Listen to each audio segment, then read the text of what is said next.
Hey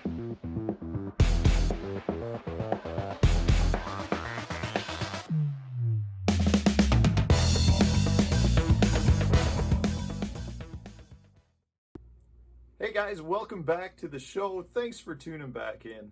Today I want to talk about one of my favorite techniques, and one that I think is really underutilized by the majority of anglers out there.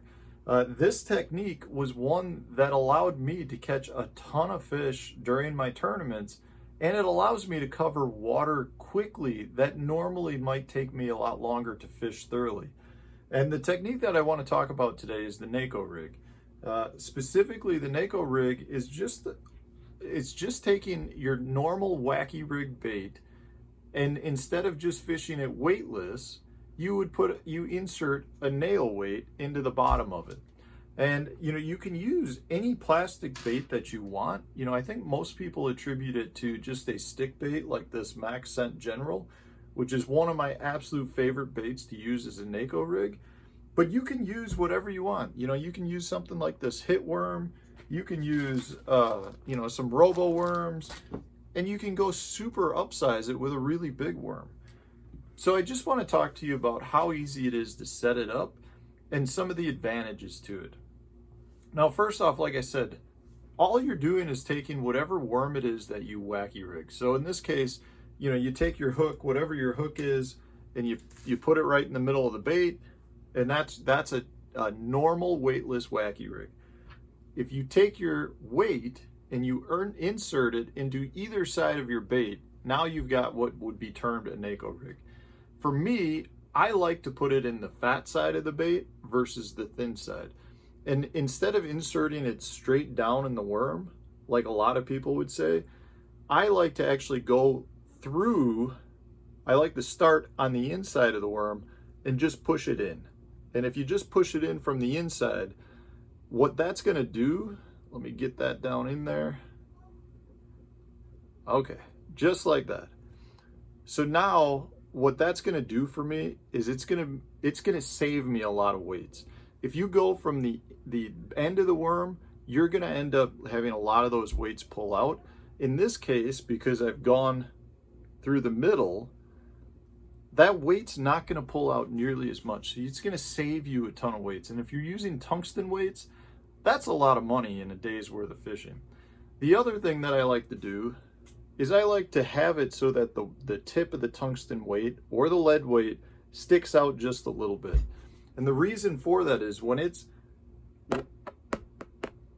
you can hear when it's going along the bottom, it's clinking along the bottom, drawing attention to the bait, versus if I shoved it completely inside of the plastic, at that point you're not getting any sound. So you have the option. If you think you're in a super finesse mode, then you might want to stick your weight completely inside the worm. If the fish are a little bit more active and you want to call them to you, leave the weight sticking out just a little bit. So that's what a Neko Rig is. And the reason this works so good is because now when you put, whether you like to put an O-ring on it or you just like the hook right through the worm, the key is this bait is going to fall significantly faster to the bottom. So yes, if you're fishing in, say, I'm going to say 5 feet of water or less, I don't like to use a Neko nearly as much as I do a weightless wacky because I want that slow fall.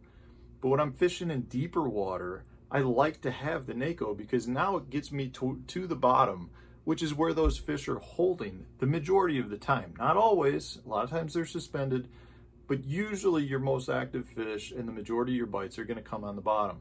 So instead of having to wait for my bait to fall, I can throw it out there. It falls really quick because now the worm is a straight line, so there's not much water to displace, so it falls straight down, gets to the bottom, sits on the bottom, weight side down for the most part, and when you pull it, you get that same wacky rig motion. Then you can let it fall back down, shake it. You get your same wacky rig motion that you would with a weightless worm, but you're able to cover so much water faster than you would a weightless wacky because now this bait's shooting to the bottom and then you can work it in the strike zone. And it's amazing how, in this case, these are 3/32 nail weights, it is amazing how fast that nail weight will get this worm to the bottom, and then you can fish it quickly. You would think that it wouldn't fall that much faster, but it falls just like you would like a 1/4 ounce jig head on here. It just falls straight down and it puts you in the strike zone. So the Neko Rig is a really good option anytime you're fishing a little bit deeper, or you've got active fish that are on the bottom, and there's no reason to have that slow, weightless wacky rig fall. It's kind of the best world. It's kind of a cross between, say, a shaky head and a wacky rig. You get the same bottom bait that you would as a shaky head, but now you get the same motion, that kind of side wiggling motion that I think makes a wacky rig really, really good. So don't, it's something you guys should try if you haven't tried, because it is a really efficient bait and it generates a ton of bites. But don't be afraid to go with really small worms. In this case, this is a 5-inch. I love using the 4-inch General. It's a fantastic bait when the fish are really pressured, or you're in really clear water, or you're fishing for smallmouth or spotted bass. So I like to go with a really small General or a small stick worm. But at the same time, guys, if you're fishing ledges, go with a big worm. It's the same presentation that you would be throwing a 4 or 5-inch bait, only now you've got a 10-inch worm or bigger, or whatever it is that you want to fish. It's a really good bait to throw on the ledges. It's a great summer bait if you want that same big profile, but you want to be more finesse. It really doesn't take that much weight to get a big worm to fall quickly to the bottom. And then once it did, you're pulling this thing on the side and it's just creating crazy motion. Really, really good ledge bait as well. Guys have been doing it for years. I feel like Brett Height exposed that technique years ago on Kentucky Lake, and now guys have been doing it ever since. So it's really good for that. And at the same time, don't be afraid to play around with different baits. You can do it with a cross style bait. You can do it with soft jerk baits. All different plastics will work. It gives you a different presentation. You just get the bait to the bottom quickly with a light weight, and then you impart the action on yourself. So guys, give it a try. It's something that I can tell you the last several years has been an absolute force for me, especially in currented water. If you want to throw a wacky rig, a weightless wacky rig on rivers, a lot of times it's frustrating because the current will sweep your bait by. Throw a light weight in there and you get almost the same fall you would in a swifter moving current as you would a wacky rig with no current. So it allows you to get your bait down into that strike zone and still work it as if you were a wacky rig. Really, really good on rivers as well. So give it a try, guys. Head out there, pick up yourself, some nail weights, whether they're tungsten or lead, and stick a few in the ends of your baits, and I think you'll find that it increases the number of bites and your efficiency on the water. So thanks for watching. Stay tuned. New tips and tricks come out every day.